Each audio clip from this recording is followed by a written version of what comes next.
कपड़े धोने वाली बहू। शादी के पहले से ही विभा को कपड़े धोने का बड़ा शौक था। कभी नल के नीचे तो कभी तालाब के पास। अरे मेरी नीली वाली लुंगी नहीं दिख रही है।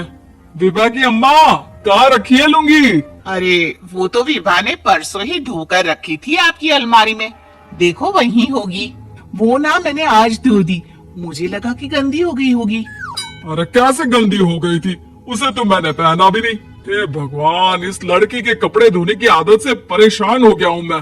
जितना तो घर में राशन नहीं आता, उससे कहीं ज्यादा डिटर्जेंट पाउडर का खर्चा है। इसकी शादी करवा दो, शादी जाए अपने घर में ही करे काम, फिर चाहे घर के कपड़े धोने हो या पूरे गांव के। हाँ ठीक बोल रही हो, देखता हूँ मैं कोई लड़का। वो दिन भी आ जाता है जब विभा को देखने लड़के वाले आ जाते हैं। लड़की मुझे अच्छी लगी। होने वाली सास कहती है, बेटी अगर कुछ पूछना है तो पूछ लो। वैसे तो हमारी लड़की बहुत ही शर्मीली है, जो बोल दो वो मान लेती है, इसे क्या पूछना होगा। अरे कैसी बात कर रही हो माँ, मुझे इन लोगों के घर रहना है, सवाल तो कई है। हाँ हाँ बेटा, पूछ लो ना, क्या पूछना है। आप लोगों के घर कपड़े कौन धोता है? सास का मुंह बन जाता है। देखो, अगर तुम ये कहना चाहती हो कि तुम्हें कपड़े धोने नहीं आते तो सुन लो, कपड़े मैं ही धोती हूँ, लेकिन तुम्हारे आ जाने के बाद मैं रुमाल तक नहीं धोऊंगी। अरे चुप रहना भाग्यवान, बहू बेचारी घर आई नहीं, उसे डराना शुरू कर दिया।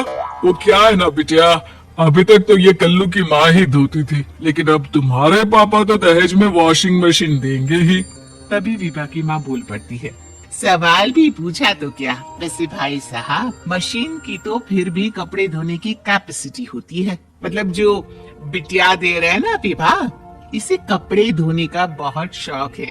ये आप लोगों के क्या, आस पड़ोस गांव मोहल्ले सबके कपड़े धो दे और उफ तक ना करे।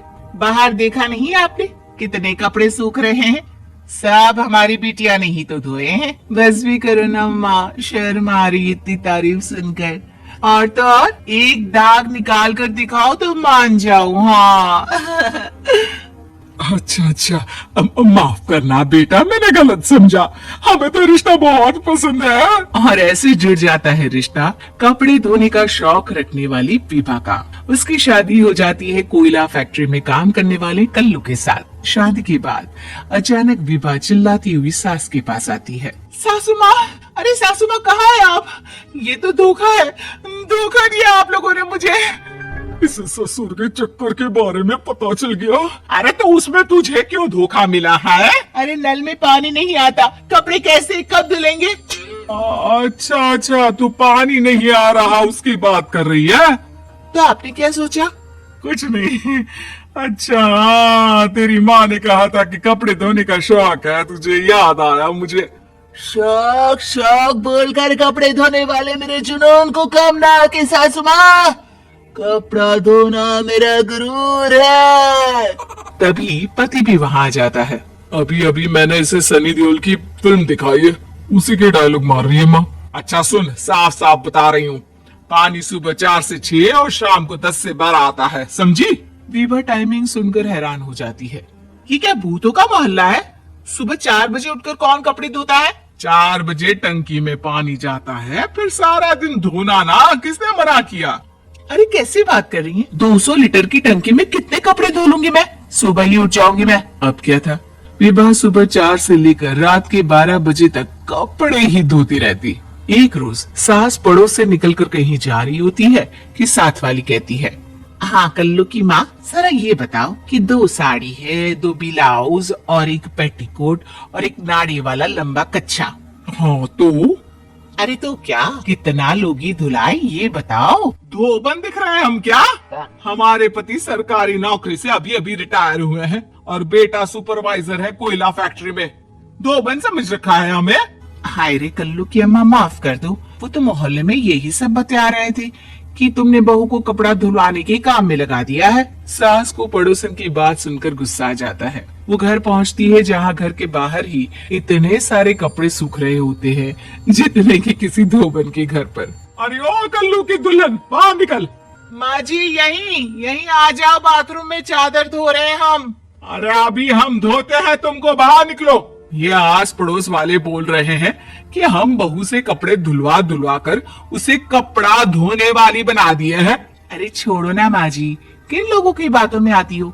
आस पास के लोगों का तो काम ही होता है कि वो किसी तरह सास बहू को लड़ा दे। बहू सारे घर के कपड़े धोती है, ये क्या कम है? बोलिए। सास को भी लग जाता है कि वो बहू का ये सनकीपन नहीं छुड़वा सकती, इससे अच्छा है कि खुद ही चुप हो जाए। एक रोज सास और बहू मंदिर जाते हैं, जहाँ सास की साड़ी वहाँ खड़ी भीख मांगने वाली से मिलती है। माँ जी क्या बात है, आपकी साड़ी उस भिखारन से कितनी मिल रही है ना?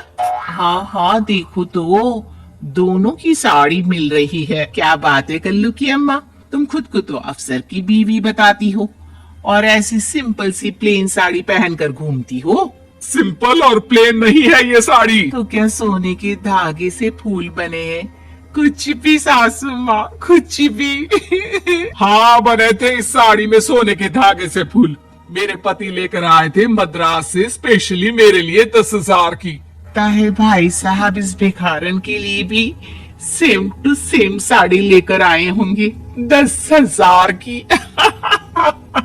सास उस वक्त तो कुछ नहीं कहती, लेकिन बहू के साथ घर आती है और अलमारी से एल्बम निकाल कर लाती है।